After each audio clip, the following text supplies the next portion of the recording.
Hello guys, আসসালামু আলাইকুম। কেমন আছেন আপনারা? নিশ্চয়ই ভালো আছেন। আলহামদুলিল্লাহ আমিও ভালো আছি। তো আজকে পাতাকপির পাকোড়া করব চিন্তা ভাবনা করলাম। তো কাটাকাটি শুরু করে দিলাম।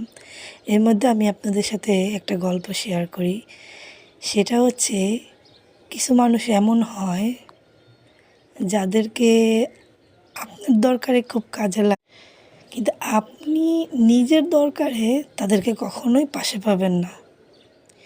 সেক্ষেত্রে কী করা উচিত জানেন? আমি মনে করি একা থাকা উচিত। একা থাকা সবচেয়ে ভালো একটা সময়। এমন একটা সময় আসে যখন একাকিত্ব মানুষকে ঘিরে ধরে, কিন্তু আমি মনে করি সেই সময়টা কাজে লাগানো উচিত আল্লাহর ইবাদত বন্দেগীতে। যার কাছেই চাই, যেখানেই যাই, যেটাই করি, যার পিছনেই দৌড়াই, একমাত্র লক্ষ্য কিন্তু একটাই, নিজের ঈমান ঠিক করা, আল্লাহর পথে চলা। তো আমরা সবাই ইনশাল্লাহ ৫ ওয়াক্ত নামাজ পড়ব, আল্লাহর পথে চলব। কথা বলতে বলতে আমার পাকোড়া সব কিছু ডান।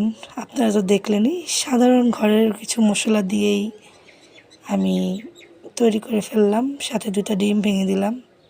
তো তারপরে ডিমটা ভেঙে দিয়ে একটু বড় একটা ফ্রাই প্যানে তেল গরম করে ছেড়ে দেব। হয়ে যাবে গরম গরম পাকোড়া, মুচমুচে